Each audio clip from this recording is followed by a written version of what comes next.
సత్కరించుకుంటూ వ్రత శాంతి జరుపుకోవాలి. వారి వారి ఇళ్ళను కూర్చోబెట్టే సమయంలో దైవనామస్మరణైనటువంటి నారాయణ సత్యనారాయణ అనే నామస్మరణతో ఎవరు ఈ వ్రతాన్ని పూర్తి చేస్తారో వారి కోరిన కోరికలు నెరవేర్చుకుని జీవితాంతమున నా సన్నిధానాన్ని చేరుకుంటారు సుమా అని శ్రీ మహావిష్ణు వైకుంఠంలో నారద మహాముని తెలిపిన వారు ఆయన. ఇది ప్రథమోధ్యాయ సమాప్త. జయ రమారమణవేందో గోవిందా.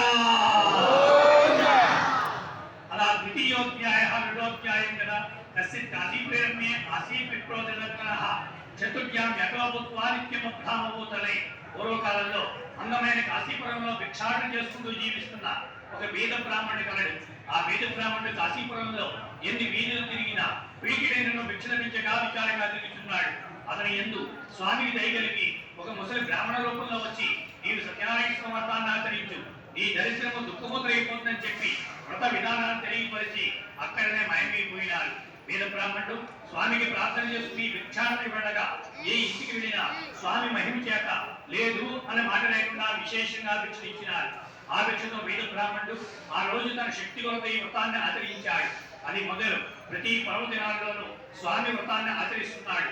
ఒక వైశాఖ మాసంలో వ్రతాన్ని ఆచరిస్తుండగా దాహపీడితుడని కఠినముకున్న వాడు లోనికి వచ్చి వ్రతాన్ని చూసి వ్రత మహత్యాన్ని అడిగి తెలుసుకుని బయటికి వచ్చి కట్టెలమో శిరస్సును ధరించి స్వామిని ప్రార్థన చేస్తున్నాడట.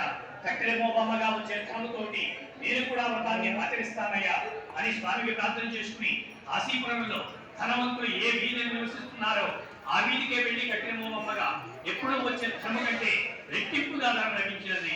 ఆ ధనముతోటి స్వామి వ్రతానికి కావాల్సిన ఏర్పాట్లు చేసుకుని కట్టెలమ్ముకుని వాడు వరుస రోజు ఉదయాన్నే భక్తి శ్రద్ధలతో వ్రతాన్ని ఆచరించాడు.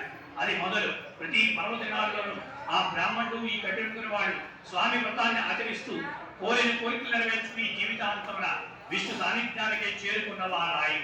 ఇది ద్వితీయోధ్యాయ సమాప్త. జయ రమారమణ గోవిందా. అలా తృతీయోధ్యాయ మూడోధ్యాయం కదా. పూర్వకాలంలో ప్రజలను చక్కగా పరిపాలిస్తున్న దాముడు అనే మహారాజుకి సంతానం లేక సంతానం కోసమై భద్రశీల అనే నదీ తీరంలో సత్యనారాయణ వ్రతాన్ని ఆచరిస్తున్నాడు. అదే నదీ తీరం వెంట వ్యాపారం కోసం ప్రయాణం చేస్తున్న సాధు అనే షావుకార్ రాజావారి చేసిన వ్రతాన్ని చూసి రాజావారికి వచ్చి వ్రతాన్ని విషయాన్ని తెలుసుకుని వ్రత మహత్యాన్ని గురించి అడిగి తెలుసుకుని ఇంటికి వెళ్లి తన భార్య లీలావతికి జరిగిన వృత్తాంతమంతా కూడా తెలియపరిచి వారితో ప్రసాదాన్ని స్వీకరించి స్వామి వారిని ఈ విధంగా ప్రార్థన చేస్తున్నారట. నీ ప్రసాద మహిమ చేత మాకు సంతానం కలిగినప్పుడు వ్రతాన్ని ఆచరిస్తామయ్యా అని స్వామిని ప్రార్థన చేశారు. కొంతకాలానికి షావుకారు భార్య లీలావతి ప్రసాద మహిమ చేత గర్భము ధరించి 10వ మాసంలో చక్కనైన ఆడపిల్లని కన్నది. ఆ ఆడపిల్లకి బారశాల మహోత్సవన కళావతి అనే నామకరణం చేసి అమ్మాయి వివాహ కాలంలో అల్లుడితో కలిసి 2 వ్రతాలు కలిపి వైభవంగా చేద్దామని చెప్పి వాయిదా వేశాడు. అమ్మాయికి వివాహ వయసు వచ్చింది. ఒక దూతను పిలిచి అమ్మాయి తగిన వరుణ్ణి తీసుకురావాల్సింది అని ఆజ్ఞాపించగా ఆ దూత కాంచనము అనే పట్టణానికి వెళ్లి ధనవంతుడైన షావుకారు పెళ్లి కుమారుని తీసుకురాగా తన కుమార్తెనిచ్చి వివాహం జరిపించాడు. వివాహ సమయంలో ధనవంతుడైన అల్లుడు దొరికేడు అనే సంతోషంలో ప్రథమ మాట మర్చిపోయి అల్లుడితో కలిసి వ్యాపారాన్ని వృద్ధి చేయాలనే ఉద్దేశంతో రత్నసాను అనే పురానికి మామారుడు బయలుదేరారు. అప్పుడు స్వామివారు ఆగ్రహించారు. వీరికి నేను నా వ్రతము గుర్తు వచ్చే వరకు కష్టాలు కలుగుగాక అని శాపం ఇచ్చినారు.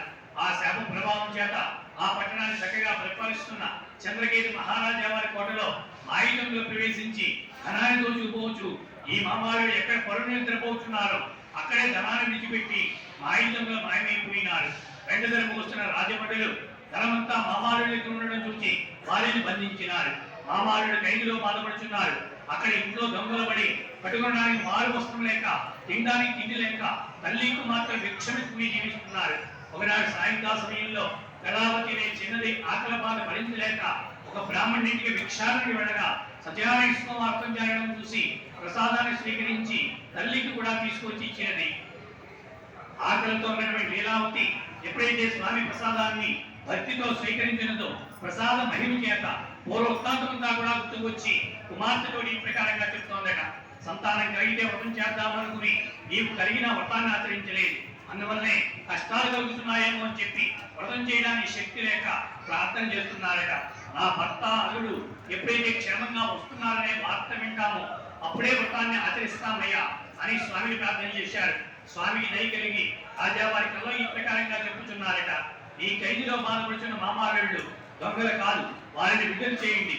వారికి తీసుకున్న ధర్మ కంటే రెట్టింపుగా ధర్మం వారికి ఇచ్చి వారి దేశాన్ని కూర్చోమని పంపించండి. ఈ ప్రకారం చెయ్యకపోతే మీ రాజ్యాన్ని సర్వనాశనం చేస్తాను సుమా అని ఆజ్ఞాపించేసరికి రాజావారి వేకుజామునే లేచి మామారులను విడుదల చేసి వారికి తీసుకున్న ధర్మ కంటే రెట్టింపుగా ధర్మం వారికి ఇచ్చి వారి దేశాన్ని కూర్చోవడమని ఆజ్ఞాపించినారు. ఇది తృతీయోధ్యాయ సమాప్త. జయ రమణ గోవిందో గోవిందా. అలా చతుర్థోధ్యాయ 4వ అధ్యాయం కదా. యాత్రాకృత్వాద సాధు మంగళాచారో పూర్వకం విప్రేత్యోదనందత్వా ఏయోస్మరగణపతి. మామారులిద్దరూ కూడా రాజావారి ధనాన్ని మండలంలో వేసుకుని తమ దేశానికి బయలుదేరారు. వారికి మార్గ మధ్యంలో లోతైన మహతి అనే మహానది అడ్డురాగా మండలంలో ధనాన్ని పడవలో వేసుకుని ప్రయాణం చేయడానికి సిద్ధంగా ఉన్నారు. సత్యనారాయణ వారి సందేహం కలిగి ఒక ముసలి సన్యాసులతో వచ్చి ఈ విధంగా పరీక్షిస్తున్నారట. నేను సత్యనారాయణ అర్థం చేసి కల్పించాను, వీరికి ధనం ఉన్నట్టయితే ధన సహాయాన్ని చెయ్యండి అని సత్యనారాయణ వారు తరగతి చేస్తూ ధనయాత్ర చేయగా మామారుడిద్దరూ కూడా సన్యాసులతో ఉన్న స్వామివారిని చూసి కారణంగా మాట్లాడుతున్నారట.